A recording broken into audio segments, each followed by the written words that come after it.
Hey guys, I'm Mark from Spot and welcome to Gameweek 32 of the Premier League review. If you want to know the series, what we do is we take a look at the past set of Premier League results, we take a look at the Premier League table, and we finish off by looking at the Premier League top goal scorers. So here is the past set of Premier League results. These games were played on Saturday the 8th, Sunday the 9th, and Monday the 10th of April 2017. Also next to the games are the times in this video, so if you want to hear about a specific game, just go at the time next to the match and you skip out all the other crap. But without further ado, let's get into our first match. And we start with Everton versus Leicester. It wouldn't take long for this one to get going, as only 30 seconds into the match, Everton took the lead through Tom Davies. It all came from kickoff, and bear this in mind, Leicester were the ones who kicked off. Kevin Morales had the ball and skinned Johan. Just Google his last name and expect me to say that. Not going to happen. But anyway, Morales got round Johan and then it all opened up for him as he played Tom Davies in, and then he struck the ball past Kasper Schmeichel at the near post. But they wouldn't be ahead for long, as only 3 minutes later Leicester equalised when Demarai Gray was given far too much space to pick out a pass to Islam Slimani. And he made no mistake about it as he placed the shot through Joe Robles' legs and into the back of the net. And Leicester would take the lead 4 minutes later when Mark Albrighton put the Foxes ahead. It came when Jamie Vardy won a free kick on the left wing and Mark Albrighton stepped up and crossed the ball into the box. But it ended up going all the way and into the back of the net. It was such a sloppy goal to concede, as Joe Robles was coming out to catch it, but he completely misjudged it and he couldn't get back in time, and that was that. But Everton would level the game up again in the 23rd minute when Romelu Lukaku got on the score sheet. It came when Ross Barkley swung in a brilliant cross from the right, and on the end of it was Lukaku, who headed the ball low into the net. And Everton would take the lead for the second time in the match when their captain Phil Jagielka put them ahead. It came from an Everton corner that is put into the box, and on the end of it was Jagielka, who headed home for his second goal of the week. And Everton would put some daylight between them and Leicester when they extended their lead to 2 in the 58th minute when Romelu Lukaku got his second of the game. It came yet again from an Everton corner, and it was almost the exact same when Phil Jagielka nearly got his head onto it, but it instead fell to Lukaku 6 yards out, who struck the shot through a load of bodies and into the net. And that's how the game would end, and what a game this was to finish off your Sunday, and it also gave me quite an easy and quite clickable title to this video, so cheers a lot, lads. In the end, Everton were quite comfortable because as soon as they got that 2-goal lead, then there was really no way back for Leicester. Everton deserved to win in the end, and the win continued Everton's impressive home form, as this is their 7th home league win on the bounce. And with this result, it actually put Everton level on points with 6th place Arsenal. And as for Leicester, they suffered their first loss under Craig Shakespeare, and they stayed in 11th. And we move on to Tottenham versus Watford. Tottenham took the lead in this one in the 33rd minute when Dele Alli scored a belter. It came when Ali had the ball on the outside of the box and he curled the ball with his right foot straight into the top corner, and when I say top corner, I mean top corner. As in the part of the goal where the post and the crossbar meet. Yeah, that top corner. And Spurs doubled their lead only 6 minutes later through Eric Dyer. It came when Son Heung-min played a ball across that deflected off of a Watford player, but the ball was still travelling at some speed and it fell to Eric Dyer, who finished it with the first time shot. And Spurs would basically have the game won in the first half when they added their third just before half time through Son Heung-min. It came from a Watford mistake when the Watford defence tried to clear the ball, but it fell straight to Christian Eriksen, who then picked out Son, who buried it into the bottom corner. And Spurs would put the final nail in the coffin in the 54th minute when they added their 4th when Son Heung-min got his 2nd. It came when Kieran Trippier played a lovely cross to the back post that was just begging to be volleyed,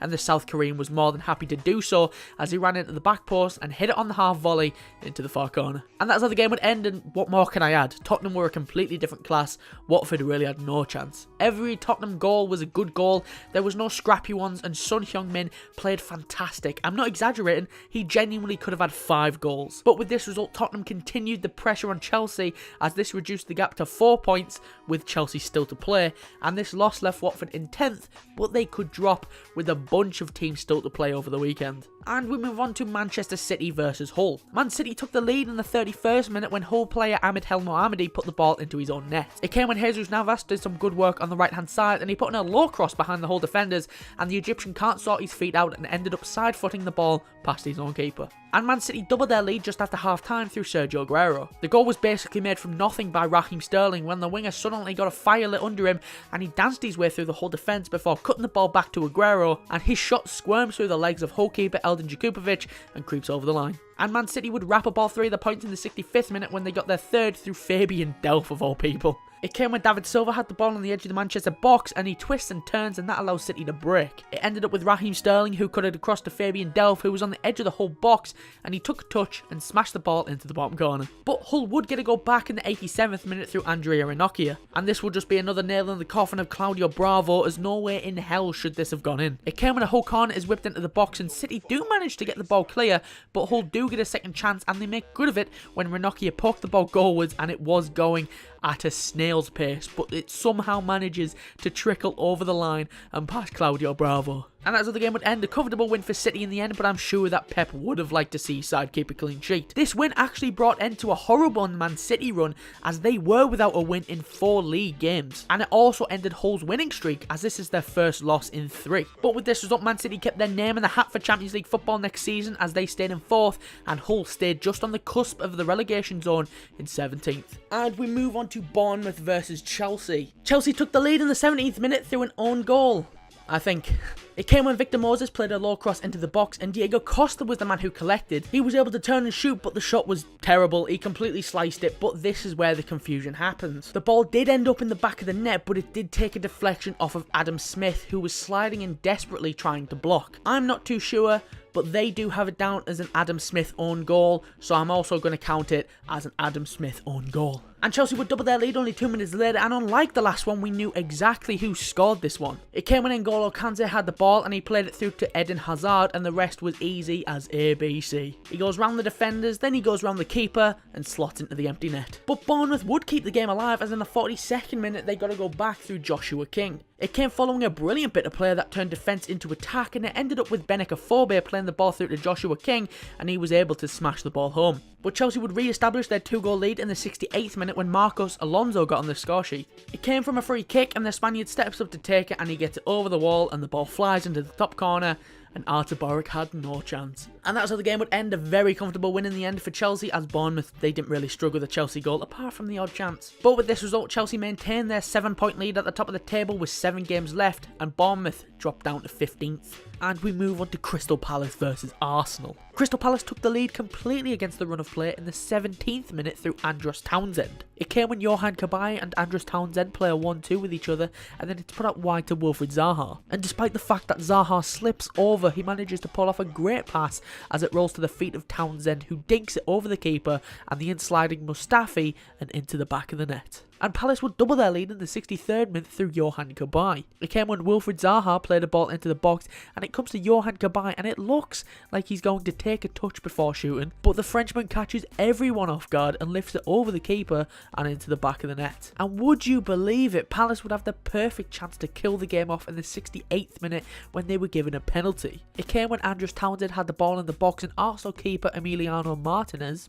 no idea, he comes out and brings him down. In fairness, there isn't much in it, but in reality, there was no need for him to come out, and he sold it to Townsend, and Townsend bought it. Luka Milivojevic butchered that. Luka stepped up to take it, and he buried it into the bottom corner for his first goal for Crystal Palace. And that is how the game would end, and what a massive win this was for Palace. They seem to do well against the bigger clubs, as if you remember a few weeks ago, they beat Chelsea. But Arsenal, what are you doing? I'm not even going to say that you deserved anything, because Palace had you beat. Palace had the ball in the net 4 times, but one of them was ruled out for offside, which was the correct decision, which is nice to see. The difference between the Arsenal centre-backs and the Palace centre-backs was massive. For one, the Palace ones actually seemed like they cared. But with this result, Palace are still down in 16th, but they have reduced the gap to 1 point on 15th Bournemouth. And Arsenal are in 6th, but they do have a game in hand against all teams in the top 4. But it's not going to matter if all the top 4 keep on picking up points and Arsenal don't. And we move on to Sunderland versus Manchester United. United took the lead in this one in the 30th minute through Zlatan Ibrahimovic. It came when the Swede ball rolled his man, then hit a curling effort from about 20 yards out, and the bounce beats Jordan Pickford and the ball nestles into the bottom corner. And Sunderland's day would go from bad to worse, as they were reduced to 10 men in the 44th minute, and yet again a refereeing mistake in favour of United. You know, I'm sick of saying this about United games. Seb Larsson got a straight red card when he went in for a tackle warranted. He did go over the ball, and he did hit Ander Carrera, but no way is it a red. A yellow, definitely. It was a 50-50 challenge that Ander Herrera didn't go in for. If Ander Herrera went in as well, it would have been carry on, get up your pussies. Also, we need to acknowledge earlier, Luke Shaw made a way worse tackle, and guess what he got?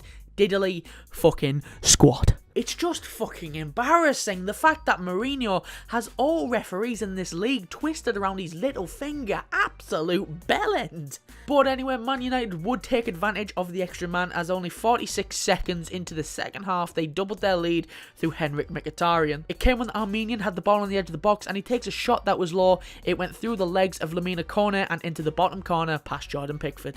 And Man United would put the game to bed in the 89th minute when they added their third through Marcus Rashford. It was a simple counter-attack that started with Paul Pogba finding Rashford, who then gave it to Ibrahimovic. The Swede had Anthony Martial on the left, but he decided to go back to Rashford, who fired in from a tight angle for his first goal since September. And that is how the game would end, and Sunderland are getting closer and closer to relegation. And I'm pretty sure I read somewhere that if results go against them, then they could be relegated in as little as 2 weeks. And I'm sorry, you are definitely getting relegated in 2 weeks. It's been a good run, but it's over. And as for United, what else can I add? A simple win for them.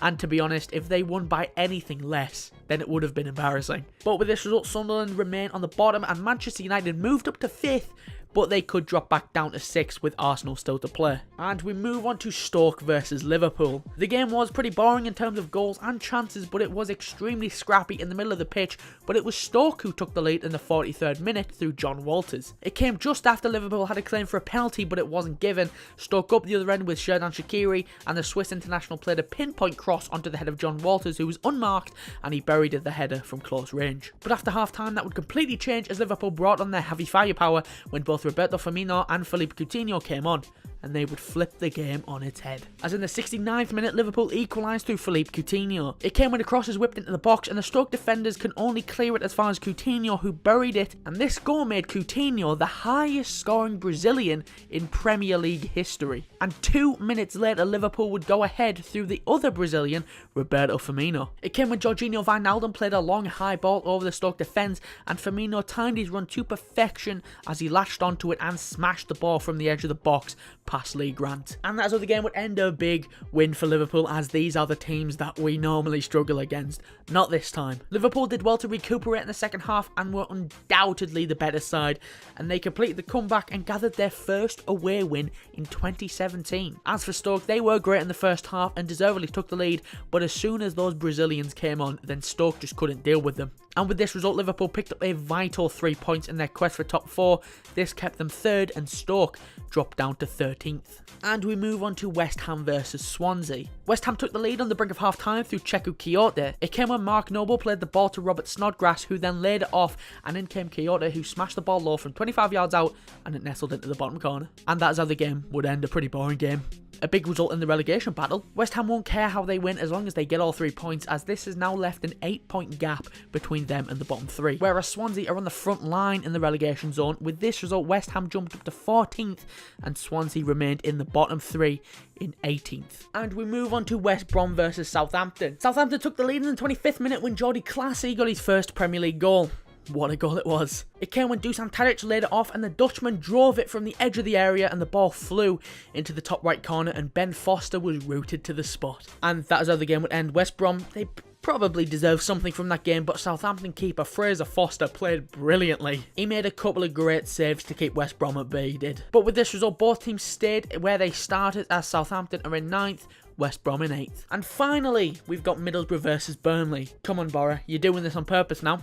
I always talk about you last, because I have to. Your games are so dull, you barely score, and this is your 7th 0-0 draw this season. Score on goals or anything, for fuck's sake. But yeah, what can I add? Sorry, Borough, you're going down, because you just don't score enough, and it pains me to say that, because I am a Borough lad, but you haven't brought in the things that you need. You haven't brought in a world-class striker. Alvaro Negredo was good. I don't think he's at that level anymore. You did need a pacey striker, and you just don't have that. I'm sorry. It's been a good season. I know you've spent like 8 years down in the Championship. Trust me, I wind my dad up about that all the time, but it's time to go back down and recuperate. And Burnley, this was your chance to get your first away win of the season, but apparently not. But with this result, Borough remained in 19th, whilst Burnley, actually, they jumped a place up.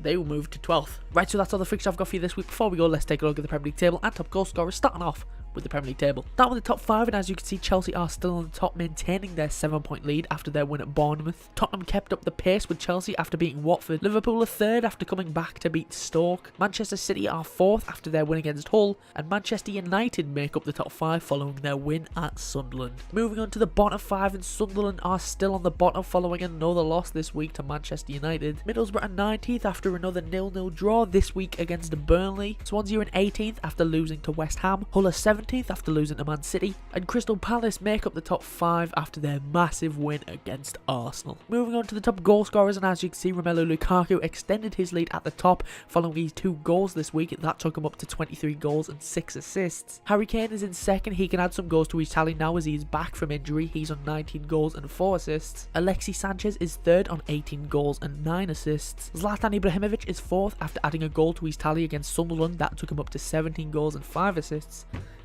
Just hit my elbow. And joining him on that exact number is Diego Costa, who failed to score this week against Bournemouth. Right, so that's all I've got for you this week. If you did enjoy, be sure to leave a like and subscribe, and I'll be back next Tuesday for the next episode of the Premier League Review. If you want to follow us on Twitter, you can. The link is in the description, or it's at @PortionSpot_. If you want to follow me on Twitter or subscribe to my personal YouTube channel, you can as well. The links to those are in the description. All my channel should be popping on your screen round about now. But anyway, thanks for watching. Be sure to like and subscribe. I've been Mark from Portion for Sport, and I'll see you soon.